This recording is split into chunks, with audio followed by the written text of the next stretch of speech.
한 2년 전쯤 된 얘기인데요. 제가 굉장히 존경하는 목사님이 있으셨어요. 네, 그래서 그분의 교회를 내가 가고 싶었었는데, 뭐 이런저런 사정 때문에 못 갔어요, 그동안. 어떻게 상황이 이제 돼서 그 목사님, 존경하는 목사님의 교회로 제가 갈 수 있게 됐어요. 그래서 너무 기쁘잖아요. 네, 그래서 그 목사님의 교회에 출석을 하면서, 제가 그 목사님에게도 좀 식사를 한번 하자라고 이렇게 점심 식사를 청했습니다. 그래서 이제 제가 같이 식사를 나눴어요. 근데 이제 제가 그 목사님을 존경하는 이유가 있겠지 않습니까? 예, 이게 뭐 보통 목사님과 다르고 정말로 참 신실하게 사시고, 예, 그리고 뭐 또 특히 제가 또 누굽니까? 이 돈 관련된 전문가 아닙니까? 그러니까 특히 이제 그런 종교인들이 그렇게 돈에 대해서 아닌 척 하면서 매우 이렇게 돈에 집착하는 모습을 보면 매우 실망하거든요. 예, 그런데 이분은 정말 그렇지 않은 분이에요. 심지어는 뭐 멀쩡하게 있는 교회를 냅두고, 예, 자기가 나가서 개척하겠다, 뭐 이렇게까지 하는 분이니까 정말 대단한 분이죠. 교회에서 알아서 잘 끝까지 뭐 죽을 때까지 종신으로 모시겠다고 해도 싫다 이렇게 하시는 분이니까 정말 보통 분이 아니잖아요. 예, 그러니까 이제 제가 또 존경을 하는 거죠. 근데 저랑 이제 점심 식사를 했습니다. 예, 이분이 저에게 뭘 물어보셨을 것 같아요? 예, 저한테 부동산을 물어보더라고요. 예, 그래서 저에게 부동산을 사야 됩니까? 하고 이걸 물어보는 거예요.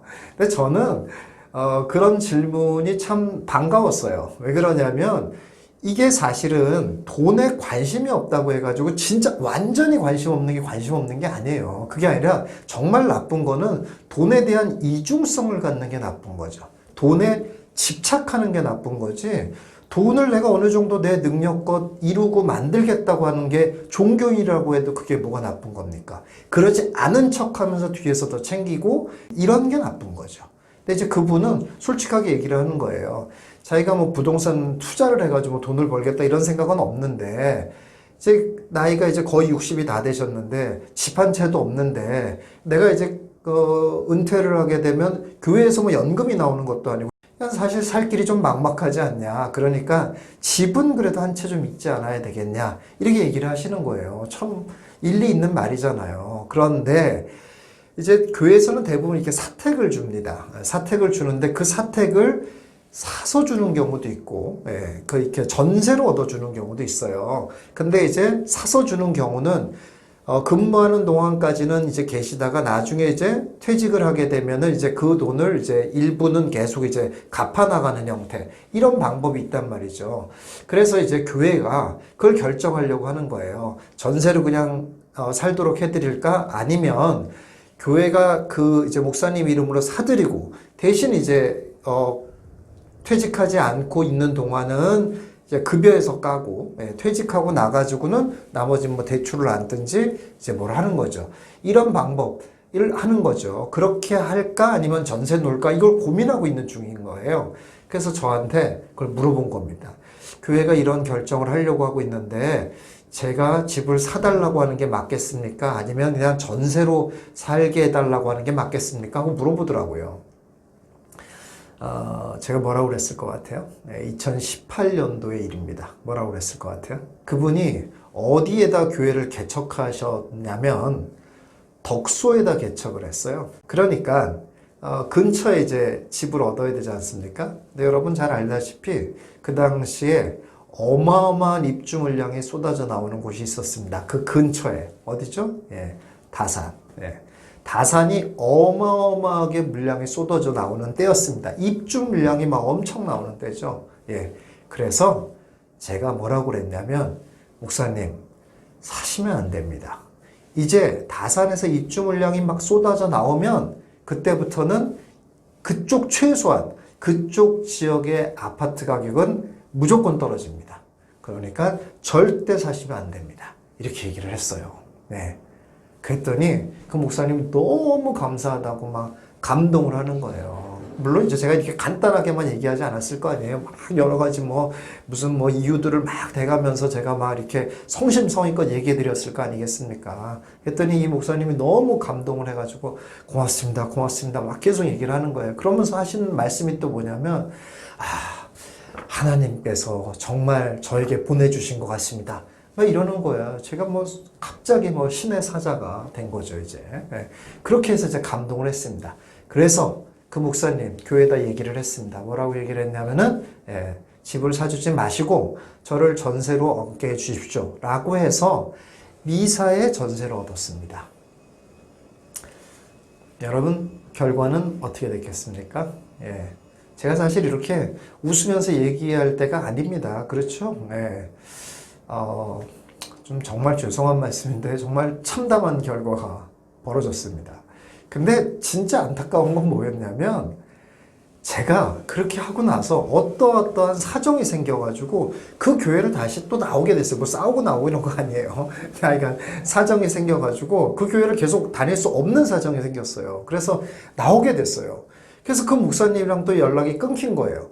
그런데 제가 그러고 나서 보니까는 다산을 제가 놀랬어요, 사실은. 제 의견이 그때는 그게 맞았습니다. 그리고 그렇게 많이 주장을 했어요. 근데 다산에 돌아가는 꼴을 보니까 그게 아닌 거예요. 그래서 제가 공식적으로는 의견을 바꿨습니다. 그런데 그 의견을 바꾼 것을 그 목사님에게까지 전달은 해드리지 못하게 된 거죠. 아니 무슨 저의 회원도 아니고 또 그 목사님이랑 이제 존경을 하지만 이렇게 가까운 사이는 아니거든요. 그런데 또 제가 그런 문제 가지고 전화까지 해가지고 목사님 지금이라도 빨리 집을 사세요 이렇게 말하는 것도 좀 웃기잖아요. 그러니까 제가 말을 못한 거예요. 그래서 그 목사님 너무 안타깝게도 지금까지도 이제 전세로 살고 계시는 데다가 집값은 엄청나게 올랐죠. 게다가 심지어 이제 미사 전세 가격까지도 엄청나게 오르지 않았습니까? 그분의 인격이 훌륭해서 저를 원망하지는 않으실 것 같아요. 않으실 것 같지만 저는 매우 뒤통수가 뜨끈뜨끈합니다. 그렇죠? 그렇습니다. 그분도 인간인데 아마 저를 원망할 거예요. 그렇습니다. 제가 왜 이런 말씀, 저에게 매우 마이너스가 되는, 이런 말씀을 왜 드릴 것 같습니까? 저 같은 사람조차도 의견을 바꿔야 되는 때들이 꽤 많다라는 얘기예요. 무슨 말이냐면, 시장이 계속 변하지 않습니까?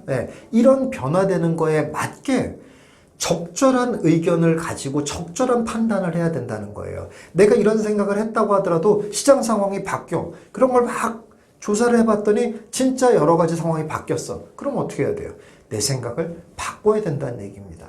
근데 그러려면 어떻게 해야 되냐면은 이 시장을 갖다가 끊임없이 계속 참여하고 관심을 가지고 있어야 된다. 그런 말입니다. 사실 제가 이렇게 다산에 대한 것도 그렇지만 정말 저의 의견을 극적으로 바꾼 케이스가 있습니다. 그건 뭐냐면 강동에 대한 의견입니다. 원래 제가 공개적으로 다 얘기했어요. 오래된 회원들은 다 압니다. 강동, 물량 역대 최대 물량 쏟아집니다.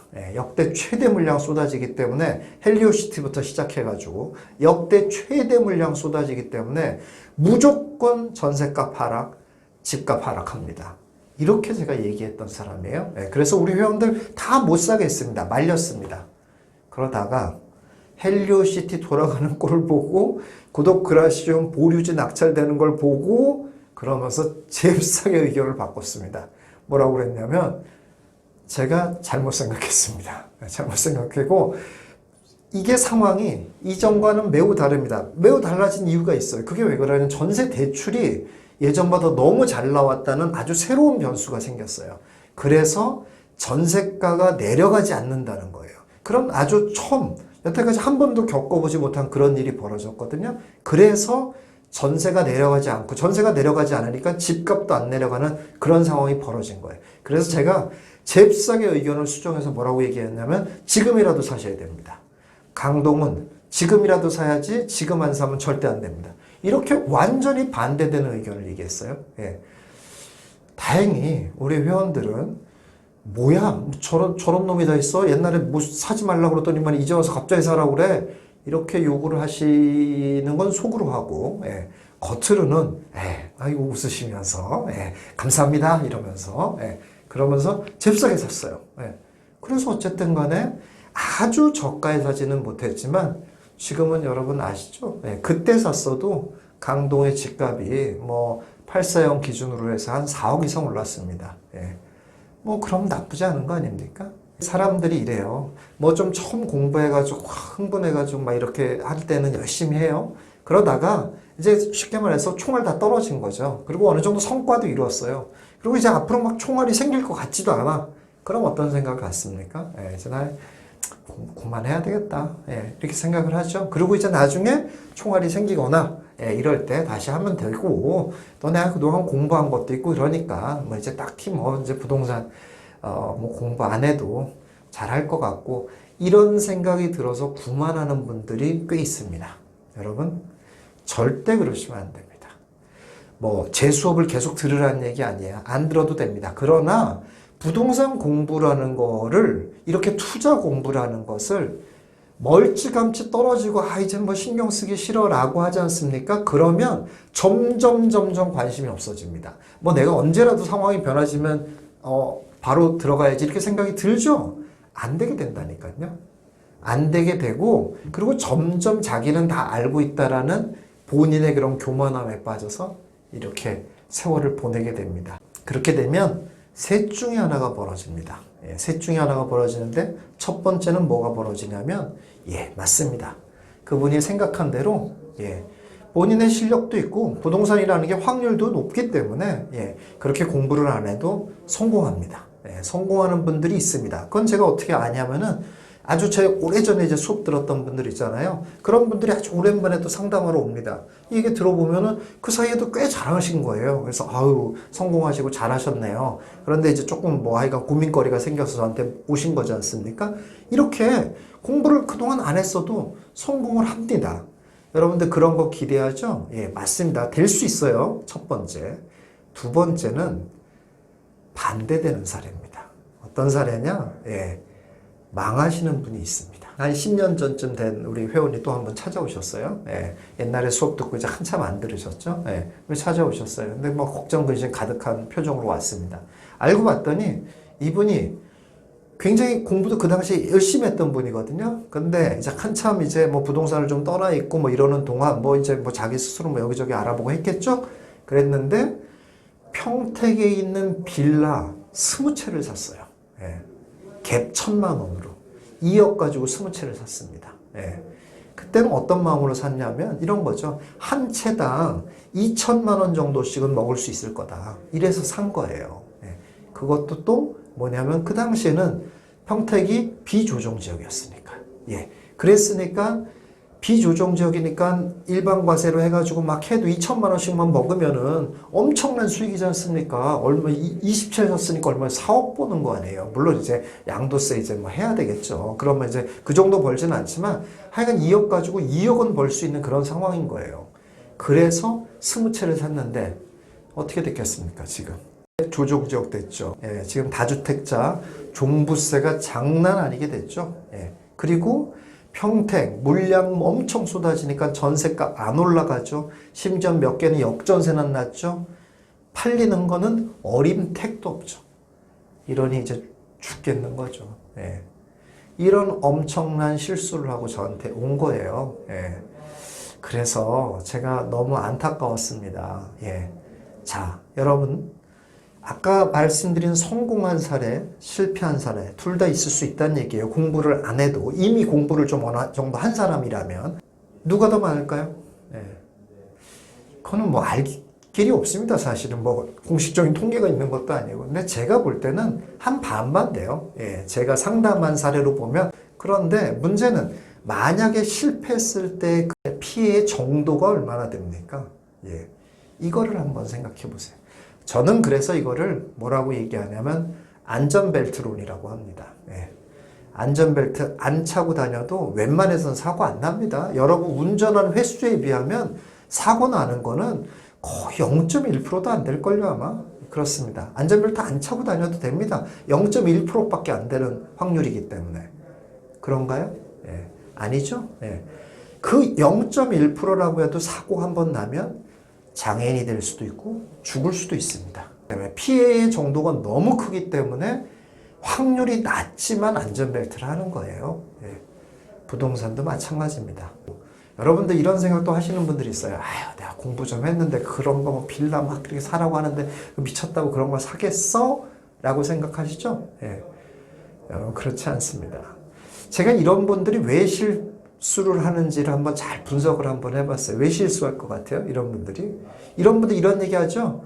귀신에 씌인 것 같다. 그때는 내가 귀신에 씌였던 것 같다. 뭐 이런 얘기 하죠? 맞습니다. 근데 귀신이 아니고요. 누구한테 씌이냐면 업자한테 씌이는 거죠. 예.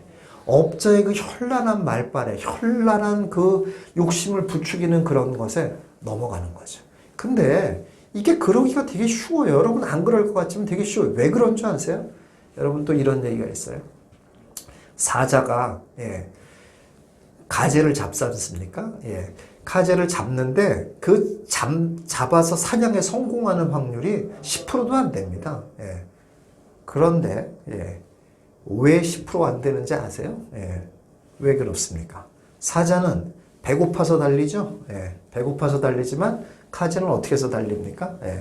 가재는 죽지 않으려고 달리는 거죠. 목숨 걸고 달립니다. 그렇죠?